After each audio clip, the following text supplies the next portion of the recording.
Pasko na naman. Kaya naman gawa tayo ng puto bumbong. Noong mga nakarang araw, bumili si Bel nitong glutinous flour, 500 grams Sumaglit siya doon sa Tamimi Supermarket after niyang hinatid yung mga bata sa school. For the tensiometer tayo, okay? Madali lang naman yan sundan. Wala akong purple color dito, kaya ang ginawa ko, pinaghalo ko yung red and blue. Mas damihan nyo konti yung red kaysa sa blue para maging purple. Sa paglagay naman ng liquid mixture or water na may food color, dahan-dahan yung ilagay yan sa ating galapong. Importante na makakreate tayo ng dough na medyo hard, matigas. Kailangan natin makakreate ng dough na dry kasi gagadgarin pa natin yan mamaya. Magdikit-dikit yun at pangit pagkagadgarin natin na mabasa. So, kailangan tansyahin natin yung mixture ng water. Nag-iwan ako ng konting glutinous flour kanina. Kung nakita nyo, nung binuhos ko sa bowl yung glutinous flour. Kasi nga, just in case na mabasa yan, meron tayong pangdagdag. So, unti-unti yung ilagay yung mixture ng water. Tapos, kung mabasa, mag-add kayo ng glutinous flour.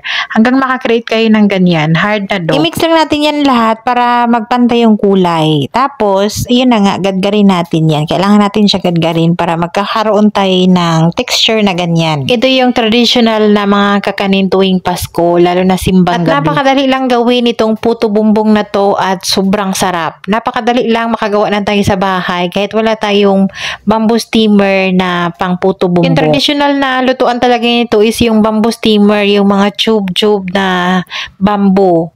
So, wala tayong ganon at gusto talaga natin, nandito din tayo sa Saudi, nandito tayo sa ibang bansa. So, ang ginamit natin ay baking pan. Pwede kayong gumamit ng foil or kung ano yung available ninyo dyan na sa tingin nyo, maluluto yung ating galapong. Sa paglagay niyan, medyo kapalan nyo, siguro punuin nyo dapat para mag-ano kasi siya, ninipis kasi pagka maluto na.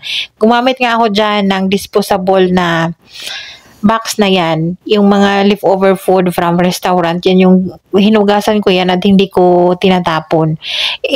System lang natin yan ng mga less than 10 minutes at pagka nag-iba na yung kanyang color, parang translucent na siya na pagka-purple. Nag-iba na yung kulay niya kaysa nung hindi pa siya na-steam, iba yung kulay niya, 'di ba? Parang dry na pagka-purple.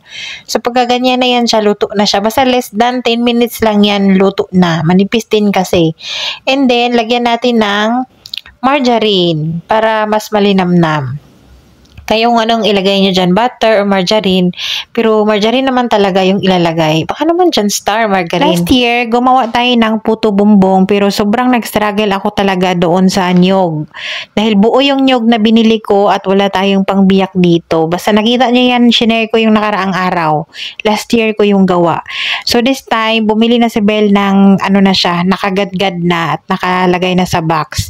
It's 5.95 real. Times yun lang sa 15, magkano yun. And then, yung pangpatamis natin is homemade condensed milk and naglagay tayo ng cheddar cheese na shredded. Shredded. Ang traditional na pangpatamis dyan is yung muscovado sugar. Pero nowadays, meron na tayong condensed milk. May mga flavor na nga na condensed milk ang ilalagay dyan. Sa mga kababayan ko dyan, OFW, na hindi na nakakain ng ganito, gawa-gawa na tayo pag may time.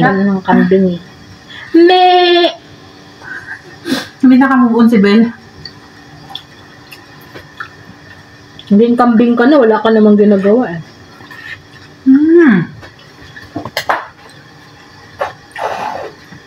Walang sa ape. Marami pala yung nyug natin, makala siyang konti.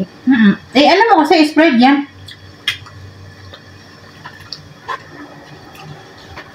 Tama-tama lang pala yung isang ganyan. Hindi ka na mahirapan. Buti lang talaga nung napunta kami dati ni Kuya doon. Nilibot-libot ko yung mga hindi ba? Sabi ko pa ulit. Kung gagawin ko yung procedure na ginawa natin nung nakalaang taon. Nako. Tapos dyan. Sarap.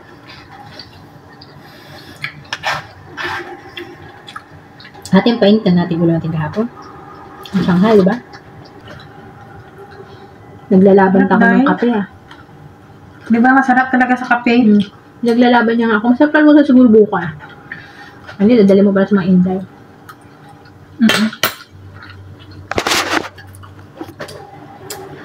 Wala sa Barcelona to. Sinisisi niya ako, tumataba na raw siya. Tuwing gabi, naghahanap na ulit din siya ng merienda. Doble yung hapunan, doble yung breakfast eh. Ito, merienda. Tapos, kakain kami mga alas 3. Yung kaso wala na tayong condense. Gagawa. May milk ka pa? Magpabili, bakit? Problema mo.